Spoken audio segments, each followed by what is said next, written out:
अस्सलाम वालेकुम। After effect की आज की क्लास में हम स्टार्ट करेंगे 3D लेयर्स को। बेसिकली अब 2D लेयर्स को जब हम 3D में कन्वर्ट करेंगे तो वो नज़र किस तरह से आएगी, 3D का कॉन्सेप्ट क्या है। पहले हम काम करते रहे हैं एक्स एक्सिस और वाई एक्सिस में, अब एक थर्ड एक्सिस हमारा शामिल हो जाएगा, वो होगा जेड एक्सिस। बेसिकली जो भी हमारी लेयर होगी वो सेम रहेगी, बट उसमें जेड एक्सिस क्या काम करेगा उसके लिए हम कुछ समझ लेते हैं। फॉर एग्जाम्पल मेरे पास ये एक पेपर है, अब इस पेपर में एक इसकी हाइट है, ओके। ये हाइट जो है इस पर हम काम करते रहे हैं वाई एक्सिस में, और ये जो इसकी लेंथ है यहां से लेके यहां तक वो हम काम करते रहे हैं एक्स एक्सिस में। तो हमारे पास जो भी वीडियो होती थी, जो भी इमेज होती थी, उसको हम इस तरह से, जिस तरह से ये तो स्क्वायर है तो हम काम करते रहे हैं इसको इस तरह से। रेक्टेंगल में होता था, हमारी लेयर रेक्टेंगल में होती थी, बट वो हमारे सामने इस तरह से होती थी। अब जब हम 3D को शामिल करेंगे तो हमारे पास ये एक एक्सिस आएगा जेड एक्सिस। अभी के लिए मे बी ये 1 पिक्सल 2 पिक्सल, बिल्कुल छोटी सी इसकी विड्थ है, मोटाई इसकी छोटी सी है। या ये देख लें जिस तरह से ये एक रिमोट है, इसका एक्स एक्सिस वाई एक्सिस और जेड एक्सिस पे इसका क्या है, ये इसकी थिकनेस, इसको कहते हैं जेड एक्सिस। अब हमने एनिमेट करके देखना है, हम एक्स एक्सिस पर इस तरह से एनिमेट कर रहे होंगे, ये एनिमेशन रोटेट कर रहे होंगे तो एक्स एक्सिस पर इस तरह से होगा। पहले हमारे पास सेंटर पॉइंट से ये रोटेशन होती थी, जो भी हम ऑब्जेक्ट रोटेट करते थे अगर उसका एंकर पॉइंट बिल्कुल सेंटर में है तो इस तरह से रोटेशन होती थी। बट अब क्या होगा, अब हमारे पास एक्स एक्सिस की जो रोटेशन होगी वो ये होगी, ओके। जो वाई एक्सिस की रोटेशन होगी वो इस तरह से होगी, और जेड एक्सिस की जो रोटेशन है वो इस तरह से होगी। इसको हम मजीद कॉन्सेप्ट को क्लियर करते हैं कंप्यूटर स्क्रीन पे जाके, ओके। आफ्टर इफेक्ट को ओपन करते हैं, यहाँ पर कुछ मैंने सेम वही फ्रीलांसिंग वेबसाइट्स के आइकन उठाए हुए हैं। फॉर एग्जांपल यहाँ पर हम एक लेयर को ड्रॉप करते हैं, ये है एक आइकन। अब अगर आप इसको देखें तो ये लेयर क्या है, ये एक 2D लेयर है। अब इस 2D लेयर को जैसे ही हम 3D में कन्वर्ट करेंगे, ये लो रेजोल्यूशन इसलिए नजर आ रही है क्योंकि प्रीव्यू रेंडरिंग हमने हाफ पे किया हुआ है, फुल पे हमें कुछ इस तरह से नजर आएगी, ओके। अब ये हमारे सामने इस तरह से लेयर है, अब इसको हमने 3D में कैसे कन्वर्ट करना है। यहां पर जितने भी आपके पास लेयर्स होंगी उन लेयर्स को 3D में कन्वर्ट करने के लिए ये एक छोटा सा बॉक्स आपको नजर आ रहा है, ये है 3D लेयर का। यहां पर जैसे ही आप क्लिक करेंगे आपके पास ये एक आइकन आ जाएगा। ये आइकन आपको किसी भी रोटेशन, स्केल और पोजीशन में मदद कर सकता है। अब इसमें अगर आप देखें तो 3 एक्सेस हैं, और जैसे ही आप इसको ड्रॉप डाउन में ट्रांसफॉर्मेशन प्रॉपर्टीज ओपन करेंगे तो यहां पर आपको एक्स, वाई और जेड में 3 रोटेशन नजर आ रही होंगी। एंकर पॉइंट पे भी आपको 3 रोटेशन 3 पॉइंट्स नजर आ रहे होंगे, पोजीशन पे भी 3 पॉइंट्स और स्केल पर भी 3 पॉइंट्स।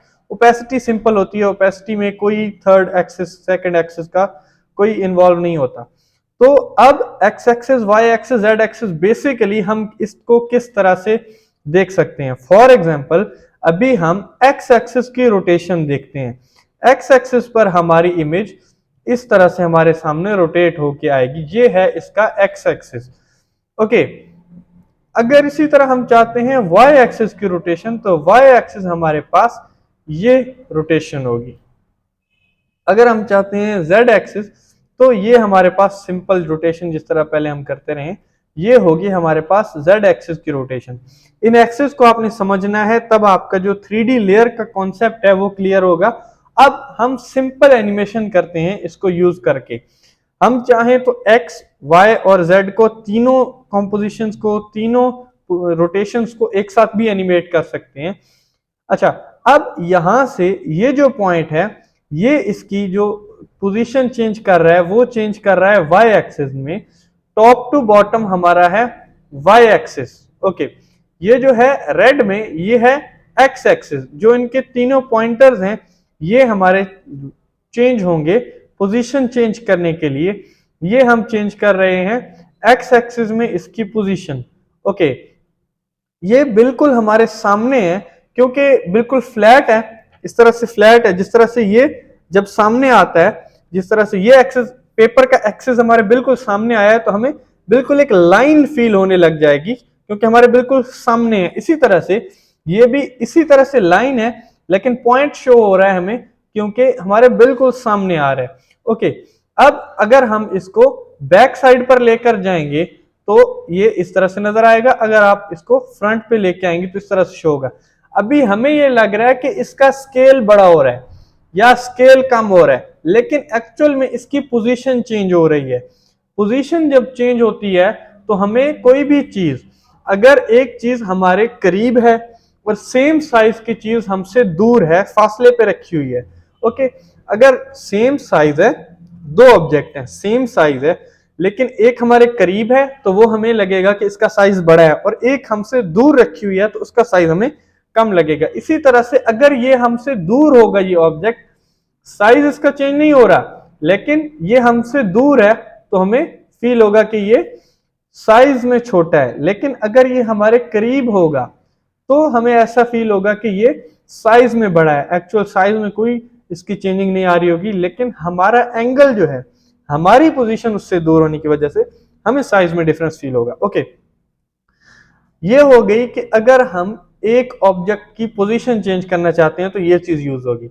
अगर इसका स्केल चेंज करना चाहते हैं, वाई एक्सिस में स्केल चेंज करना चाहते हैं, तो यहां पर एक बॉक्स नजर आ रहा है, इस बॉक्स को यूज करके हम वाई एक्सिस का इसका स्केल चेंज कर सकेंगे। अब वाई एक्सिस में सिर्फ इसका स्केल ऊपर की तरफ या नीचे की तरफ जा रहा है, कम हो रहा है, ये बिल्कुल साइज कम हो रहा है और ये साइज बढ़ रहा है। सेम इसी तरह से इस एक्सिस पर, एक्स एक्सिस पर हम इसका साइज कम कर रहे हैं, ये साइज ज्यादा कर रहे हैं, और हमें जेड एक्सिस नजर नहीं आ रहा, अदरवाइज जेड एक्सिस पर भी हम इसी तरह से साइज कम कर सकते हैं। अब अगर हमें जेड एक्सिस पर इसका जो स्केल है वो यहां से भी चेंज कर सकते हैं, लेकिन यहां से चेंज करना है तो क्या करेंगे, ये आपको एक सर्कल नजर आ रहा होगा ये जेड एक्सिस पे, इसको हम रोटेट करने के लिए यूज करेंगे। यहां पर एंगल भी आपको सामने नजर आ रहा होगा, और 360 पर हम पहुंचते हैं तो कंप्लीट साइकिल चेंज होता है। एक्स एक्सिस पे हमने चेंज करना है तो ये हमें कुछ इस तरह से नजर आएगा। अब ये सर्कल भी हमें एक लाइन फील हो रहा है, क्योंकि जैसे मैंने समझाया था पहले, ये वैसे तो एक पेपर है, लेकिन जब हमारे बिल्कुल सामने आता है तो हमें एक लाइन फील होती है। ये इसी तरह से हमें एक कंप्लीट लाइन फील हो रही है, हालांकि ये एक कंप्लीट सर्कल है, जिस तरह से ये जेड एक्सिस का ब्लू सर्कल हमें नजर आ रहा है। सेम उसी तरह से ये वाई एक्सिस है, वाई एक्सिस पे भी ग्रीन कलर का सर्कल है, बट हमें सर्कल 100% फील नहीं हो रहा क्योंकि वही हमारे सामने बिल्कुल फ्लैट है। अब इसको हम इस तरह से रोटेट करना चाहें तो रोटेट कर सकते हैं, स्केल चेंज करना चाहें, रोटेट करना चाहें, या पोजीशन चेंज करना चाहें तो हम इन एक्सिस का यूज कर सकते हैं। ओके, अब हम एनिमेशन करते हैं, एक साइज कम कर लेते हैं सबसे पहले इसका। अब साइज कम हो रहा है, एक्चुअल में साइज कम हो रहा है, ना कि सिर्फ इसकी पोजीशन हम जो है वो दूर लेकर जा रहे हैं। ओके, अगर हम इसकी एनिमेशन करना चाहें एक्स एक्सिस, वाई एक्सिस और जेड एक्सिस पर, तीनों पर हम एनिमेशन एक साथ भी कर सकते हैं। पहले हम सिंगल एक एक्सिस पर देख लेते हैं। अगर हम एक्स एक्सिस पर रोटेशन करना चाहते हैं, हमारी जो यहां से स्टार्ट नहीं करेंगे हम, एक्स एक्सिस को हम 0 सेकंड्स पर हमारे पास ये एक्सिस होगा, और हमारे पास 2 सेकंड्स पर पहुंचकर इसकी कंप्लीट 1 रोटेशन हम दे देते हैं, तो ये हमारे पास एनिमेशन एक्स एक्सिस में होगी जस्ट कुछ इस तरह से।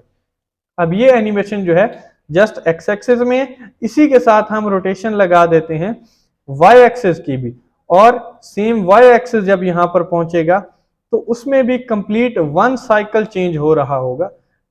यहां पर जस्ट 1 साइकिल, 0 वहां पहले लिखा हुआ था इसलिए 10 लिखा गया, बट यहां पर कंप्लीट जो इसकी एनिमेशन है, अब 2 रोटेशंस एक साथ इस तरह से चेंज होंगी। ये इस तरह से इसलिए फील हो रहा है क्योंकि दोनों रोटेशंस एक साथ चेंज हो रही हैं, एक्स एक्सिस में भी और वाई एक्सिस में भी। अब हम इसको करते हैं कि ये जेड एक्सिस पर भी इसी तरह से एक रोटेशन कंप्लीट हो। अब जेड एक्सिस पर भी 2 सेकंड्स पर पहुंचकर ये एक रोटेशन कंप्लीट हो जाएगी। अब हमारे पास ये एनिमेशन कुछ इस तरह से नजर आएगी। वजह यह है कि हमारे पास तीनों एक्सिस एक साथ एनिमेट हो रहे हैं, तो ये इस तरह से एनिमेट हो रही है। इसको मैं ले जाता हूं आगे 5 to 6 सेकंड्स पर। ऑलमोस्ट 6 सेकेंड्स, ताकि ये स्लो मोशन में आपको नजर आए। ओके, अब ये एनिमेशन है एक्स एक्सिस, वाई एक्सिस और जेड एक्सिस, तीनों एक्सिस में एक साथ जो एनिमेशन होगी वो हमें इस तरह से नजर आएगी। अब ये तो है सिंपल एनिमेशन अगर हम 3 एक्सिस में करते हैं। अब इसमें एक और कॉन्सेप्ट हमें ये भी समझना होगा कि जब 3 एक्सिस हमारे पास आते हैं, यहां पर हम इसको 0 कर लेते हैं। ओके, दोबारा से इंपोर्ट कर लेते हैं। ओके, अब हमारे पास अगर 2 लेयर्स आती हैं तो अब हमें यह समझना होगा कि जिस तरह से हम इस लेयर को टॉप पे समझते हैं, इस लेयर को बॉटम पे समझते हैं। सेकंड हमारे पास ये आइकन है और टॉप पे ये आइकन है। लेकिन अगर जब 3D इन्वॉल्व हो जाता है, नेक्स्ट आगे जब हम कैमरा का कॉन्सेप्ट पढ़ेंगे तो ये मजीद क्लियर होगा। जब हम 3D में किसी भी ऑब्जेक्ट को देखते हैं तो एक्चुअल वो एक यूं समझें जैसे एक 3D रूम में पड़ा है, तब मैटर नहीं करता कौन सी लेयर टॉप पे है कौन सी बॉटम पे है। अब इन दोनों लेयर्स को हम सिलेक्ट करके 3D में कन्वर्ट कर लेते हैं। फॉर एग्जांपल ये जो लेयर नीचे पड़ी है, बट अगर हम ट्रांसफॉर्मेशन में जाएं, ट्रांसफॉर्मेशन प्रॉपर्टी में जाएं इस लेयर की, और इस लेयर का जो Z एक्सिस है उसको हम चेंज कर दें, तो ये लेयर हमें टॉप पे शो होगी। बेसिकली ये लेयर वैसे लेयर पैनल में नीचे है, लेयर पैनल में ये नीचे है, लेकिन जब 3D इन्वॉल्व हो जाएगा, अगर इसको हम टॉप से देखें, इसका टॉप व्यू देखें, अभी हमारे पास सिंगल व्यू आ रहा है, अगर इसको 2 व्यूज में देखें तो हमारे पास ये है इसका सेकंड व्यू। अब सेकंड व्यू में क्या है, ये हमें टॉप से नजर आ रहा है, ये जो है हमें टॉप से नजर आ रहा है, ये हमें फ्रंट से नजर आ रहा है। फ्रंट से देखने पे हमें ऐसा लग रहा है कि ये लेयर हमारी सामने की तरफ है और ये एक्टिव कैमरा है। हम 3D में, क्लासिक 3D में अब 2 व्यूज को एक साथ देख रहे हैं। ये हमारा एक्टिव कैमरा है और ये टॉप व्यू है। ये जो टॉप व्यू है इसको हम चेंज भी कर सकते हैं। अगर हम इसको बैक व्यू से देखें तो ये कुछ इस तरह से नजर आएगा। ओके, अगर हम इसको फ्रंट से देखें तो यही व्यू नजर आएगा जो कि हमें अभी नजर आ रहा है। बट इसको हम देखते हैं, जो टॉप व्यू है, टॉप व्यू में ये वाली जो लेयर है हमारी, ये हमारी फ्रंट पे है, आगे की तरफ है, और ये जो लेयर है ये पीछे की तरफ है। तो डेफिनेटली अगर हम एक जगह पर बैठे हैं, मेरे पास 2 डिफरेंट ऑब्जेक्ट्स हैं, ये ऑब्जेक्ट्स हैं, अगर ये वाला ऑब्जेक्ट सामने की तरफ होगा और ये पीछे की तरफ होगा तो पहले हमें ये ऑब्जेक्ट नजर आएगा और बाद में ये ऑब्जेक्ट नजर आएगा। इसी वजह से जब हम 3D लेयर्स में काम कर रहे होते हैं तो लेयर पैनल में टॉप पे होना, बॉटम पे होना, ये चीजें खत्म हो जाती हैं। अब ये हमें फ्रंट व्यू नजर आ रहा है, कहां से नजर आ रहा है, ये कैमरा का फ्रंट व्यू नजर आ रहा है। ये एक्टिव कैमरा है, कैमरा की नजर से हमें ये फ्रंट से नजर आ रहा है और ये हमें टॉप से नजर आ रहा है। नेक्स्ट जब हम कैमरा को क्लियर करेंगे, लाइट्स को क्लियर करेंगे, तो ये कॉन्सेप्ट आपको मजीद बेहतर तरीके से समझ आएगा और एनिमेशन जो है मजीद बेहतर तरीके से समझ आएगी। आई होप आपको ये चीज समझ आई होगी। अगर ये आइकन्स जो मैंने यूज किए हैं, इन्हीं आइकन्स पर आप भी प्रैक्टिस करना चाहें तो इनका लिंक आपको डिस्क्रिप्शन में मिल जाएगा। नेक्स्ट इससे आगे हम इन चीजों को मजीद डिटेल में डिस्कस करेंगे। Thank you. Till that keep learning, keep exploring.